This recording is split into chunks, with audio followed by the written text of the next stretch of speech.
Sur la plage de Gold Beach, à Vers-sur-Mer, il y a 75 ans, des soldats britanniques débarquaient pour sauver la France. Ces 7 vétérans ont accompli cet exploit et sont partis à l'assaut des côtes, sous le feu des tirs allemands, ne sachant pas s'ils allaient survivre. Jim avait 15 ans. Lors du débarquement, 22 000 Britanniques sont morts. Beaucoup ont été blessés. Un mémorial leur rend aujourd'hui hommage. The memorial that will be built here will remind us of this.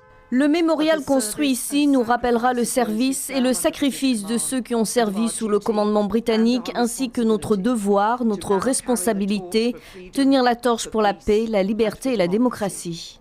Ce discours est le dernier de Theresa May en tant que première ministre britannique. Demain, elle tirera sa révérence et laissera un autre politique mener à bien le Brexit, car le Royaume-Uni veut quitter l'Europe.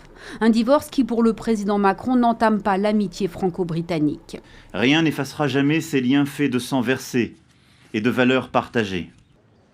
2 heures plus tard, au cimetière de Colville-sur-Mer, hommage cette fois aux soldats américains. Le président Trump est bien sûr du voyage en ce D-Day. Le temps du souvenir, les inimitiés franco-américaines sont presque mises entre parenthèses et les héros du jour sont bien les survivants.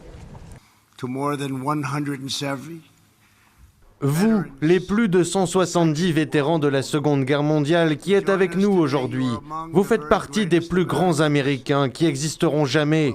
Vous êtes la fierté de notre pays.